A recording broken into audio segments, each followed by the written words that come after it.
வணக்கம். இந்த வீடியோவில் நம்ம வந்துட்டு ப்ரோக்ராம் ஸ்ட்ரக்சர், ஒரு ப்ரோக்ராம் எப்படி இருக்கும், அதில் என்னென்ன கண்டென்ட் எல்லாம் இருக்கும் அப்படிங்கிறத பற்றி தான் பார்க்க போகிறோம். ஃபஸ்ட்டு வந்துட்டு காமனாக ஒரு ப்ரோக்ராம் எடுத்துக்கிட்டோம் அப்படின்னா அதில் வந்து நம்பர் ஆஃப் பிளாக்ஸ் இருக்கும். பிளாக் அப்படிங்கிற முன்னாடியே பார்த்துருப்போம். நிறையா வந்து வேர்டு, சிம்பிள், ஆல்பபெட்டிக் லெட்டர் இதெல்லாம் சேர்ந்ததாக ஒரு பிளாக் அப்படின்னு நம்ம முன்னாடியே பார்த்துருப்போம். இது மாதிரி ஒரு பிளாக் இருக்கும். இந்த பிளாக்கை வந்து நம்ம முன்னாடியே பார்த்துருந்தோம். இப்படி வெர்டிக்கலாக அரேஞ்ச் பண்ணி வச்சோம் அப்படின்னா அது வந்து ஒரு ப்ரோக்ராம் அப்படின்னு பார்த்துருந்தோம். இப்போ அது மாதிரி தான் இப்போ ப்ரோக்ராமில் என்னவெல்லாம் இருக்கும் அப்படிங்கிறத நம்ம ஃபஸ்ட்டு பார்க்கலாம். ஸோ இந்த பிளாக் எப்படி அரேஞ்ச் பண்ணியிருப்பாங்க அப்படிங்கிறத இங்கே கொடுத்துருக்காங்க. ஃபஸ்ட்டு ஒன்று பார்த்தீங்கன்னா ப்ரோக்ராம் ஸ்டார்ட்டு. ப்ரோக்ராம் எப்படி ஸ்டார்ட் பண்ணணும் அதுக்கான இந்த ஸ்டார்டிங் ஒரு பிளாக் இருக்கும். அதுக்கப்புறம் வந்து லோடு டூல். ஸோ ப்ரோக்ராமை வந்து ஸ்டார்ட் பண்ணதுக்கப்புறம் எந்த டூல் ஆப்ரேஷன் பண்ணணும் அப்படிங்கிறது இருக்கும். அடுத்தது கூலண்ட் ஆன் பண்ணுறது, ஸ்பிண்டில் ஆன் பண்ணுறது. ஸ்பிண்டில் ஆன் பண்ணதுக்கப்புறம் கூலண்ட் ஆன் பண்ணுறது. கூலண்ட் ஆன் பண்ணதுக்கப்புறம் ரேபிட் பொசிஷன். ஸோ டூல் வந்துட்டு இப்போது இது வந்து நம்ம ஒரு CNC மிஷின் வச்சுக்கலாம். இந்த மிஷினில் இந்த இடத்துல வந்துட்டு நம்ம ஒர்க் பீஸ் ஃபிக்ஸ் பண்ணியிருக்கிறோம். இந்த இடத்துல வந்து ஃபிக்சர் இருக்குன்னு வச்சுக்கோங்க. ஃபிக்சரு இல்லைனா வந்து ஸ்பிண்டில் ஒர்க் பீஸ் ஃபிக்ஸ் பண்ணியிருக்கோம். இந்த இடத்துல வந்து டூல் இருக்கும். அப்போ இந்த டூல் வந்து இங்கேருந்து மூவ் ஆகி இந்த இடத்துக்கு வந்து பொசிஷன் ஆகணும் இல்லைங்களா? அப்போ தான் வந்து நம்ம அடுத்த ஆப்ரேஷன் பண்ண முடியும். அப்போ இங்கேருந்து இங்கே ட்ராவல் ஆகிறது வந்து ரேபிட் பொசிஷன் அப்படின்னு சொல்லுவாங்க. ஸோ அது இருக்கணும். அதுக்கு அடுத்தது வந்து மிஷினிங் ஆப்ரேஷன். இது என்ன ஆப்ரேஷனாக இருக்கலாம்? இப்போ நம்ம வந்துட்டு ஃபேஸிங் ஆப்ரேஷனாக இருக்கலாம், இல்லை டேர்னிங் ஆப்ரேஷனாக இருக்கலாம். அது என்ன ஆப்ரேஷன் நம்ம சூஸ் பண்ணிக்கிறோமோ அந்த ஆப்ரேஷனுக்கு தகுந்த மாதிரி அதுக்கு அடுத்த ஆப்ரேஷன் வந்து இங்கே நம்ம மென்ஷன் பண்ணியிருக்கிறோம். அடுத்தது பார்த்தீங்க அப்படின்னா கூலண்ட் வந்து ஆஃப் பண்ணிடுறோம். ஸோ நீங்கள் எல்லா ஆப்ரேஷன் முடிஞ்சதுக்கப்புறம் அடுத்து என்ன பண்ணுறோம்? கூலண்ட் ஆஃப் பண்ணுறோம். கூலண்ட் ஆஃப் பண்ணதுக்கப்புறம் ஸ்பிண்டில் ஆஃப் பண்ணுறோம். ஸ்பிண்டில் ஆஃப் பண்ணுறதுக்கப்புறம் இப்போ டூல் இங்கேயே தான் இருக்கும். இந்த டூல் இங்கே எல்லா ஒர்க்கும் முடிஞ்சு இங்கே இருக்கிற டூல் வந்து மறுபடியும் ரிட்டன் வந்து ஹோம் பொசிஷனுக்கு ரிட்டன் ஆகணும். ஸோ அதுக்கான ஆப்ரேஷன் அடுத்தது நம்ம கொடுக்குறோம். மூவ் டு சேஃப் பொசிஷன் அப்படிங்கிறது. அடுத்து வந்துட்டு எண்ட் ஆஃப் ப்ரோக்ராம் முடிஞ்சிருச்சு அப்படின்னு சொல்கிறதுக்கு லாஸ்ட்டில் ஒரு பிளாக் வச்சுக்க போகிறோம். அப்போ இது மாதிரி பேசிக்காக இந்த ஃபார்மேட்டில் தான் வந்து நம்ம ப்ரோக்ராம் எல்லா மிஷினரிஸுக்குமே எழுதுவோம். எல்லா CNC மிஷினுக்கும் இந்த மெத்தட் எழுதுவோம். இதில் வந்து ஒவ்வொரு மிஷின் மேனுஃபேக்சரை பொறுத்து ஏதாவது ஒரு சில மாற்றங்கள் முன்னாடி பின்னாடி மாறி இருக்கலாம். இப்போ நான் ஒரு டர்னிங் ப்ரோக்ராம் எடுத்திருக்கேன். ஒரு லேத் மிஷினில் ஒர்க் பண்ணக்கூடிய ஒரு டர்னிங் ப்ரோக்ராம் எடுத்திருக்கேன். அந்த ப்ரோக்ராமில் எப்படியெல்லாம் நம்ம ப்ரோக்ராம் ஸ்ட்ரக்சர் வந்திருக்கு அப்படிங்கிறத ஸ்டெப் பை ஸ்டெப்பாக பார்க்கலாம். ஃபஸ்ட்டு ஒன்று எடுத்தீங்க அப்படின்னா இதுதான் வந்து ப்ரோக்ராம் ஸ்டார்ட் பண்ணக்கூடிய பிளேஸ். அப்போ ஒரு ப்ரோக்ராம் ஸ்டார்ட் பண்ணுறோம். இந்த ப்ரோக்ராம் ஸ்டார்ட் பண்ணும்போது பாருங்கள், இது வந்து O, இது 0 இல்லை, இதனால் நோட் பண்ணிக்கிங்க. இது வந்து O. ஸோ O கொடுத்துட்டு அதுக்கப்புறம் ஒரு 4 டிஜிட் நம்பர் கொடுத்துருக்கோம். நம்ம முன்னாடியே பார்த்தோம். அங்கே 4 டிஜிட் நம்பர் வரலாம், இல்லை 5 டிஜிட் நம்பர் வரலாம். இது வந்து ஒரு ப்ரோக்ராமை மென்ஷன் பண்ணக்கூடிய நம்பர். இப்போ நம்மளுக்கு கண்ட்ரோல் பேனல் இருக்கும். ஸோ கண்ட்ரோல் பேனலில் அதில் மெமரி இருக்கும் அப்படின்னு பார்த்துருக்கோம். அதில் வந்து நிறைய ப்ரோக்ராம்ஸ் இருக்கும். ஓகேங்களா? இப்போ இதில் எந்த ப்ரோக்ராம் சூஸ் பண்ணி நான் ஆப்ரேட் பண்ணணும் அப்படின்னு வந்துட்டு மிஷினுக்கு நம்ம இன்ஃபார்ம் பண்ணக்கூடியது தான் வந்து அந்த ப்ரோக்ராம் நம்பர் அப்படின்னு சொல்லக்கூடியது. இது வந்து 1 2 3 4 அப்படிங்கிறது நான் வந்து உதாரணத்துக்கு கொடுத்துருக்குறேன். நீங்கள் என்ன நம்பர் கொடுத்துருக்கீங்களோ அந்த நம்பரில் இருக்கும். ஓகே, இது வந்து ஃபஸ்ட்டு ஒன். அடுத்தது இந்த N1 அப்படின்னு வரக்கூடியது அடுத்தது வரும். இந்த N1 அப்படிங்கிறது பார்த்தீங்க அப்படின்னா ஆப்ரேஷன் நேம். இப்போ இதுக்குள்ளே இருக்கிறத ப்ரோக்ராம் மிஷின் வந்து படிக்காது. CNC மிஷின் வந்து இதுக்குள்ளே இருக்கிற இந்த open bracket and closed bracket இதுக்குள்ளே இருக்கிற என்ன கண்டென்ட் நீங்கள் எழுதிருந்தீங்க அப்படின்னாலும் இந்த கண்டென்ட்டை CNC மிஷின் படிக்காது. ஏன் படிக்காது அப்படின்னா இது வந்து நம்மளுடைய ரெஃபரன்ஸுக்கு, இது வந்து மிஷினோட ரெஃபரன்ஸ் கிடையாது, நம்மளுடைய ரெஃபரன்ஸ். நான் இதுக்கு அடுத்தது என்ன ஆப்ரேஷன் எழுதியிருக்கிறேன் அப்படிங்கிற நான் தெரிஞ்சுக்கணும் இல்லைங்களா? ஸோ அதுக்காக தான் இது. அப்போ இங்கே ஆப்ரேஷன் நேம் அப்படிங்கிறது நான் இங்கே டேர்னிங் சென்டர் ப்ரோக்ராம் அப்படிங்கிறனால நான் வந்து இங்கே இப்போ டேர்னிங் ஆப்ரேஷன் பண்ணுறேன் அப்படின்னா டேர்னிங் எழுதியிருப்பேன். இல்லை வந்து ஒரு ட்ரில்லிங் ஆப்ரேஷன் பண்ணுறேன் அப்படின்னா ட்ரில்லிங் அப்படின்னு எழுதிக்கலாம். இல்லை எனக்கு அதெல்லாம் வேண்டாம், ப்ரோக்ராம் நான் தான் எழுதி என்னோட பேர் வரணும் அப்படின்னாலும் ஓகே, இந்த இடத்துல உங்கள் பேர் எழுதிக்கலாம். ஸோ நீங்கள் எது எழுதிங்க அப்படின்னாலும் இந்த இடத்துல வந்துட்டு உங்களுக்கு ப்ரோக்ராமில் நீங்கள் எழுதிக்கலாம். மிஷின் வந்து எடுத்துக்காது. அடுத்தது பார்த்தீங்க அப்படின்னா G28. ஸோ இந்த G28 அப்படிங்கிறது மிஷின் ஹோம் பொசிஷன். இப்போ நீங்கள் வந்துட்டு ப்ரோக்ராம் ஸ்டார்ட் பண்ணுறதுக்கு முன்னாடி நம்ம முன்னாடி பார்த்தோம் மிஷின் இப்படி இருக்குன்னு வச்சுக்கலாம். இங்கே வந்துட்டு டூல் இருக்கும், இங்கே வந்து ஒர்க் பீஸ் இருக்கும், இங்கே ஸ்பிண்டில் இருக்கும்.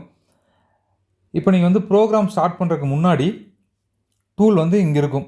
இதுதான் வந்து ஹோம் பொசிஷன். நார்மலாக நம்ம என்ன பண்ணியிருப்போம்னா இந்த ஒர்க் பீஸை ஃபிக்ஸ் பண்ணணும், ஒர்க் பேஜில் ஆர்ஜின் பாயிண்ட் ஃபிக்ஸ் பண்ணணும். இந்த பர்பஸ்க்காக இந்த டூலை வந்து நம்ம எங்கேயாவது முன்னாடி கொண்டு வந்து நிறுத்தியிருப்போம். அப்போ எகைன் இந்த டூல் வந்து திரும்பி நம்மளுக்கு வந்து ஹோம் பொசிஷனுக்கு போனதுக்கு அப்புறம் தான் மறுபடியும் ஆப்ரேஷன் ஸ்டார்ட் ஆகணும். ஸோ அதுக்காக என்ன பண்ணிடுறோம் அப்படின்னா இந்த இடத்துல வந்துட்டு இந்த G28 அப்படிங்கிற கோடு கொடுத்துட்றோம். G28 கொடுத்தோம் அப்படின்னா இந்த ஒர்க் பீஸ்லேருந்து இந்த டூலோட ஹோம் பொசிஷன் இன்பிட்வீனில் டூல் எங்கே இருந்துச்சு அப்படின்னாலும் இந்த கோடு ரன் ஆகும்போது ஆட்டோமேட்டிக்காக டூல் வந்து இந்த ஹோம் பொசிஷனுக்கு வந்து செட் ஆயிரும். ஸோ அப்போ இந்த ஹோம் பொசிஷனில் வந்து டூல் வந்து ஃபிக்ஸ் ஆயிரும். ஓகேங்களா? ஸோ அதுக்கு தான் வந்து நம்ம இந்த G28 அப்படிங்கிற டூல் வந்து இந்த இடத்துல யூஸ் பண்ணுறோம். அடுத்தது டூல் T0101. முன்னாடியே நமக்கு தெரியும் இந்த டி அப்படிங்கிறது டூல் ஃபங்க்ஷன், இந்த டூ குறிக்கிறது. ஃபஸ்ட்டு நாட் ஒன் அப்படிங்கிறது வந்துட்டு டூல் நம்பர் குறிக்கிறது. அடுத்த நாட் ஒன் வந்துட்டு டூலோட ஆப்சிட்டை குறிக்கிறது அப்படின்லாம் நம்ம முன்னாடியே பார்த்துருப்போம். இந்த டூல் நம்பர் அப்படிங்கிறது இங்கே நீங்கள் டேர்னிங் சென்டர் எடுத்துட்டிங்க அப்படின்னா டரட் இருக்கும். நம்ம கேள்விப்பட்டிருப்போம். டரட் வந்துட்டு இது மாதிரி பொசிஷனில் இருக்கும். இதில் வந்துட்டு ஒவ்வொரு இடத்துலையும் ஒவ்வொரு டூல் வந்து ஃபிக்ஸ் பண்ணியிருப்பாங்க. இப்போ இந்த இடத்துல ஒரு டூல் இருக்கும், இங்கே ஒரு டூல் இருக்கும். இது மாதிரி ஒவ்வொரு இடத்துலையும் ஒவ்வொரு டூல் இருக்கும். ஓகேங்களா? இந்த டூலுக்கெல்லாம் வந்து நம்பரும் கொடுத்துருப்பாங்க. இது வந்து ஃபஸ்ட்டு, இது வந்து செகண்ட் நம்பர், இது தேர்டு, இது ஃபோர்த்து, இது ஃபிஃப்த்து, இது சிக்ஸ்த்து அப்படின்னு சொல்லி நம்பரும் கொடுத்துருப்பாங்க. நீங்கள் வந்து ப்ரோக்ராமில் வந்து எழுதும்போது என்ன பண்ணிக்குவாங்க அப்படின்னா நம்பர் எழுதுவாங்க. இப்போ நான் வந்து 0101 எழுதிக்கிறேன் அப்படின்னா இது 1ஆம் நம்பர் டூல் வந்துட்டு எனக்கு ஃபஸ்ட்டு ஆப்ரேஷனுக்கு வரணும். ஓகேங்களா? இப்போ நான் இங்கே என்ன ப்ரோக்ராம் கொடுத்துருக்கிறேனோ அந்த ப்ரோக்ராம், இதுக்கு கீழே என்ன ப்ரோக்ராம்னு எழுதியிருக்கிறேனோ அந்த ப்ரோக்ராமுக்கு எனக்கு 1ஆம் நம்பர் டூல் வந்து ஒர்க் பண்ணணும். அதை சொல்கிறது நம்ம T01 எழுதிக்கிறோம். T01 அப்படின்னு எழுதிக்கிறோம். அடுத்த நாட் ஒன் என்ன அப்படின்னா டூலோட ஆப்செட் நம்பர். இது வந்து இந்த இடத்துல வந்து நம்ம அடுத்த ஆப்ரேஷன் நம்ம ஃபேஸிங் பண்ணியிருக்கலாம். அப்போ ஃபேஸிங் ஆப்ரேஷனோட டூல் வந்து இவ்வளோ பெருசும் இருக்கலாம், இல்லை இவ்வளோ பெருசும் கூட இருக்கலாம் இல்லைங்களா? அப்போ இது வந்து எவ்வளோ லென்த் இருக்குது, இதோட ஆப்செட் வேல்யூ எவ்வளவு அப்படிங்கிறதெல்லாம் சொல்கிறதுக்கு தான் நம்ம வந்து அடுத்த T01 அப்படின்னு சொல்லக்கூடிய அந்த டூல் ஆப்செட் நம்பர் கொடுக்குறோம். இது வந்து tool ஃபங்க்ஷனோட work. G97, S1000, M04 இது வந்திருக்கு. ஃபஸ்ட்டு G97 அப்படிங்கிறது ஸ்பிண்டில் ஆன் பண்ணக்கூடியது. ஓகேங்களா? ஸோ ஸ்பிண்டில் ரன் பண்ணுறதுக்கு நம்ம என்ன பண்ணிடுறோம், ஸ்பிண்டில் ஆன் ஆகிடுது. ஸோ அதுக்கப்புறம் இந்த ஸ்பிண்டில் எவ்வளோ ஸ்பீடில் ரொட்டேட் ஆகணும் அப்படின்னு சொல்கிறது தான் வந்துட்டு இந்த 1000 அப்படின்னு கொடுத்துருக்காங்க. எஸ் அப்படின்னு நமக்கு தெரியும், ஸ்பிண்டில் ஸ்பீடு. ஸோ நம்ம முன்னாடியே படிச்சிருப்போம், எஸ் அப்படின்னு எங்கேயெல்லாம் கொடுக்குறோமோ அங்கே வந்து ஸ்பிண்டிலோட ஸ்பீடை வந்துட்டு மென்ஷன் பண்ணுறோம் அப்படின்னு. இங்கே வந்து 1000 கொடுத்துருக்காங்க. 1000 அப்படிங்கிறது ஆர்பிஎம்மாக எடுத்துக்கும். ஸோ 1000 ஆர்பிஎம்மில் ஸ்பிண்டில் வந்து ரொட்டேட் ஆக ஆரம்பிச்சிடும். அப்படி ரொட்டேட் ஆகிற ஸ்பிண்டில் வந்து என்ன டேரெக்ஷனில் ரொட்டேட் ஆகுது, கிளாக் வைஸில் ஆன்டி கிளாக் வைஸில் அப்படின்னு சொல்கிறது தான் வந்து இந்த இடத்துல இருக்கக்கூடிய M04. ஓகேங்களா? ஸோ இப்போ நீங்கள் M03 கொடுத்துருந்தீங்க அப்படின்னா கிளாக் வைஸில் ரொட்டேட் ஆகிட்டு இருந்திருக்கும். இப்போ M04 கொடுத்தோம் அப்படிங்கிறதுனால இது வந்து ஆன்டி கிளாக் வைஸில் கண்டிப்பாக ரொட்டேட் ஆகும். G00 இது ஒரு G கோடு. அதுக்கப்புறம் எக்ஸோட வேல்யூ கொடுத்துருக்காங்க, இசட்டோட வேல்யூ கொடுத்துருக்காங்க, அதுக்கப்புறம் M08 அப்படின்னு கொடுத்துருக்காங்க. இதுக்கு முன்னாடி நான் இப்போ என்ன பண்ணுறேன் அப்படின்னா ஃபஸ்ட்டு வந்துட்டு இப்போ ஒரு மிஷின் நம்ம ட்ரா பண்ணிக்கலாம். இப்போ இங்கே வந்து ஒரு மிஷின் இருக்கிற மாதிரி வச்சுக்கோங்க. இது வந்து ஒரு ஒர்க் பீஸ். ஓகேங்களா? ஸோ இந்த ஒர்க் பீஸ் இங்கே இருக்குது. அடுத்தது இந்த work piece tool home position, இந்த இடத்துல வந்து டூல் ஹோம் பொசிஷன் வச்சுக்கலாம். இது வந்து நீங்கள் டூல்னு எடுத்துக்கங்க. இது வந்து G28, அதாவது machine home position R tool home position. ஓகேங்களா? ஸோ இது வந்து G28. அடுத்தது எனக்கு அடுத்த ஸ்டெப்பு என்ன ஆகணும் அப்படின்னா இங்கே இருக்கிற டூல் வந்து மூவ் ஆகி வந்து எனக்கு இந்த இடத்துல நிற்கணும். எனக்கு டூல் மூவ் ஆகி இந்த இடத்துல நிற்கணும். இதுதான் எனக்கு டூல் இங்கே நிற்கணும். அப்போ இங்கிருந்து இது வரைக்கும் உள்ள டிஸ்டன்ஸ் எக்ஸில் என்ன டிஸ்டன்ஸ், அதே சமயத்தில் இந்த ஹைட்டு இசட்டில் என்ன டிஸ்டன்ஸ், இந்த டிஸ்டன்ஸ் நான் கொடுத்தேன் அப்படின்னா தான் எனக்கு டூல் வந்து இந்த இடத்துல வந்து பாயிண்ட் ஆகி நிற்கும். அதை கொடுக்கக்கூடியது தான் வந்து G00. இப்போ G00 அப்படிங்கிறது நம்மளுக்கு தெரியும், இது வந்து ரேபிட் பொசிஷன். டூல் வந்து வேகமாக நகரும். அப்போ வந்து ஹோம் பொசிஷன்லேருந்து இந்த ஃபஸ்ட்டு பிளேஸ்லேருந்து செகண்ட் பாயிண்ட்டுக்கு டூல் வந்து வேகமாக நகரும். அப்படி வேகமாக நகரும்போது எங்கே வந்து நிற்கணும் அப்படிங்கிறத இந்த பாயிண்ட்டோட எக்ஸோட வேல்யூவும் இந்த பாயிண்ட்டோட ஒய்யோட வேல்யூவும் நம்ம கொடுத்துட்றோம். அடுத்தது M08 அப்படிங்கிறது coolant on, coolant pump on பண்ணுறதுக்கு யூஸ் பண்ணக்கூடிய கோடு தான் வந்து M08 அப்படின்னு. அப்போ டூல் இங்கேருந்து இங்கே ட்ராவல் ஆகும்போது இதுக்கு மேபி ஒரு 3 செகண்ட்ஸ் எடுத்துக்குது, இல்லை ஒரு 2 செகண்ட்ஸ் எடுத்துக்குது அப்படின்னா அந்த 2-3 செகண்ட்ஸில் கூலண்ட் பம்ப் ஆன் ஆகி இங்கே வந்து கூலண்ட் வர்றதுக்கு கரெக்டாக இருக்கும். ஏன்னா பைப்பில் ஃப்ளோ ஆகி அதுக்கப்புறம் தான் வரும். ஸோ அதுக்கான டைம் வந்து கரெக்டாக இருக்கும். இந்த 3 செகண்ட்ஸ் 2 செகண்ட்ஸ் அப்படிங்கிறது நான் அப்ராக்சிமேட்டாக சொல்கிறேன். ஒர்க் பீஸுக்கும் மிஷின் ஹோம் பொசிஷன் உள்ள டிஸ்டன்ஸை பொறுத்து அது மாறுபடலாம். ஓகே, ஸோ இதுதான் வந்துட்டு G00 அப்படின்னு சொல்லக்கூடியது. அடுத்தது G01 XF. இந்த இடத்துல இசட்டும் சம்டைம்ஸ் கொடுத்துருப்பாங்க. இசட் நீங்கள் வேணும் அப்படின்னாலும் ஆட் பண்ணிக்கலாம்.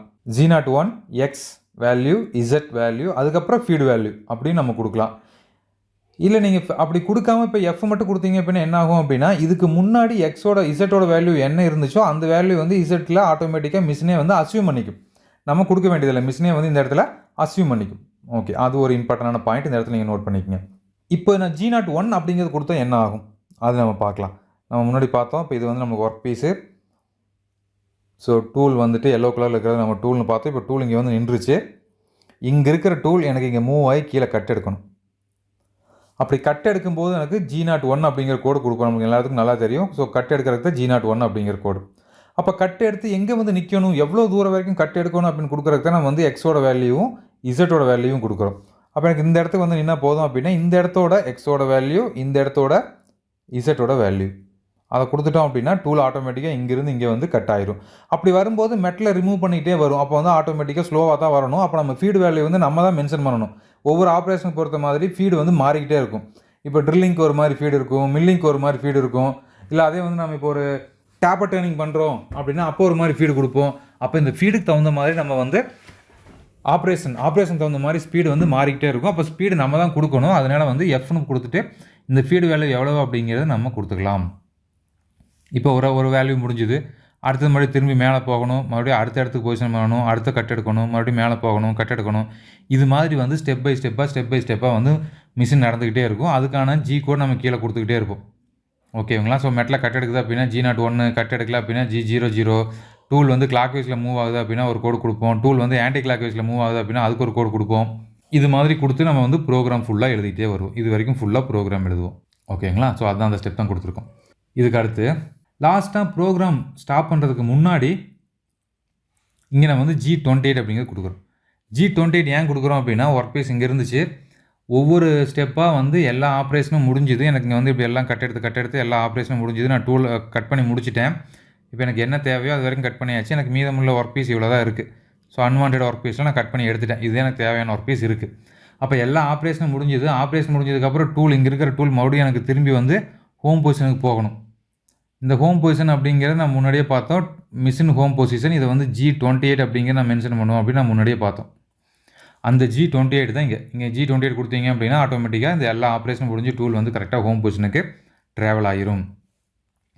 அடுத்தது M09. ஸோ ஆப்ரேஷன் முடிஞ்சது, டூல் வந்து ஹோம் பொசிஷனுக்கு போயாச்சு. அடுத்தது வந்துட்டு கூலண்ட் பம்பை ஆஃப் பண்ணணும். ஸோ கூலண்ட் பம்பை ஆஃப் பண்ணுறதுக்கு நம்ம வந்து M09 அப்படிங்கிற கோடு யூஸ் பண்ணுறோம். ஸோ M09 அப்படிங்கிற கோடு யூஸ் பண்ணோம் அப்படின்னா ஆட்டோமேட்டிக்காக கூலண்ட் பம்ப் வந்துட்டு ஆஃப் ஆயிரும். ஓகே, கூலண்ட் பம்ப் ஆஃப் ஆயிடுச்சு. அடுத்து என்ன பண்ணணும்? ஸோ அடுத்து வந்து ஸ்பிண்டிலை ஸ்டாப் பண்ண வேண்டியதான். ஏன்னா இப்போ வந்து ஆப்ரேஷன் முடிஞ்சுது, இன்னும் ஒர்க் பீஸ் சுற்றிட்டே இருக்கும். ஸோ அந்த ஒர்க் பீஸை ஸ்டாப் பண்ணுறதுக்கு நம்ம வந்து M05 அப்படிங்கிற கோடு கொடுத்தோம் அப்படின்னா ஆட்டோமேட்டிக்காக சுற்றிட்டு இருக்கிற ஸ்பிண்டில் வந்துட்டு ஸ்டாப் ஆயிரும். இப்போ ஸ்பிண்டிலும் ஸ்டாப் ஆயிடுச்சு. அடுத்து என்ன பண்ணலாம்? அடுத்தது வந்து M30. ஸோ இந்த இடத்துல வந்து M30 கொடுப்பாங்க, இல்லை அப்படின்னா M02 கொடுப்பாங்க. இதோட யூஸ் என்ன, ஏன் M30 ஏன் M02 கொடுக்குறாங்க அப்படிங்கிறத நம்ம ஆல்ரெடி வந்து M கோடை பற்றி எக்ஸ்பிளைன் பண்ணும்போது பார்த்துருப்போம். இங்கே வந்து எனக்கு ப்ரோக்ராம் முடிஞ்சுது. இதுக்கப்புறம் மறுபடியும் வந்து இந்த டூல் வந்து எனக்கு மறுபடியும் ஃபஸ்ட் இடத்துக்கு போயிடணும். அதாவது இந்த ப்ரோக்ராம் கர்சர் வந்துட்டு எனக்கு மறுபடியும் ஃபஸ்ட் இடத்துக்கு போயிடணும். நான் ஃபஸ்ட் இடத்துலேருந்து அடுத்த இந்த ஒர்க் பீஸை கழட்டி வச்சுட்டு அடுத்த ஒர்க் பீஸ் மாட்டுவேன். அடுத்த ஒர்க் பீஸ் மாட்டுன்னு எனக்கு இது மாதிரி அப்படியே மெட்டில் கட் எடுத்துகிட்டே வரணும். ஓகேங்களா? ஸோ அதுக்காக தான் வந்துட்டு நான் M30 கொடுத்துருக்குறேன். M02 கொடுக்குறதுக்கு பதிலாக M30 கொடுத்துருக்குறேன். ஸோ இதுதான் வந்து நார்மலாக ப்ரோக்ராமோட ஸ்ட்ரக்சர். இந்த ப்ரோக்ராமில் வந்து நம்ம வந்து இன்னுமே வந்து சேஞ்ச் பண்ணுவோம். இன்னும் வந்துட்டு இது இன்னும் டீப்பாக பார்க்கணும் அப்படின்னா இது இன்னும் வந்து டிவைட் பண்ணுவாங்க. எப்படி டிவைட் பண்ணுவாங்க அப்படின்னா ப்ரோக்ராமுக்கு ஹெட் அப்படின்னு சொல்லுவாங்க. நம்மளுக்கு எப்படி வந்து தலை இருக்குதோ அது மாதிரி ப்ரோக்ராம் ஹெட் இருக்கும். அதுக்கப்புறம் வந்து பாடி ஆஃப் த ப்ரோக்ராம் அப்படிங்கிறது இருக்கும். ஓகேங்களா? ப்ரோக்ராம் பாடி சொல்லுவாங்க. அதுக்கப்புறம் வந்து எண்ட் ஆஃப் ப்ரோக்ராமும் கடைசியில் முடிய போகுது அப்படிங்கிறதும் சொல்லுவாங்க. அது எப்படி எதையெல்லாம் அப்படி பிரிக்கிறாங்க அப்படிங்கிறத பார்க்கலாம். இப்போ இதில் பாருங்கள், இப்போ உங்களுக்கு ரெட் கலர் காட்டிக்கிறது வந்துட்டு இந்த ரெட் கலர் இருக்கிறது வந்துட்டு head of the program head அப்படின்னு சொல்லுவாங்க. ப்ரோக்ராமோட தலைப்பகுதி அப்படின்னு மீன் பண்ணுறாங்க. இது எதுக்காக தலைப்பகுதி அப்படின்னு சொல்கிறாங்க அப்படின்னா இதுதான் வந்து ப்ரோக்ராம், இது வந்து இம்பார்ட்டன்ட். நீங்கள் எப்போ ப்ரோக்ராம் ஸ்டார்ட் பண்ணீங்க அப்படின்னாலும் கண்டிப்பாக அதை கொடுத்தா நம்ம வந்து அடுத்த ஆப்ரேஷனே போக முடியும். இதுதான் வந்து ப்ரோக்ராம் ஹெட் அப்படின்னு சொல்கிறாங்க. அடுத்தது இது வந்து பாடி ஆஃப் த ப்ரோக்ராம் அப்படின்னு சொல்கிறாங்க.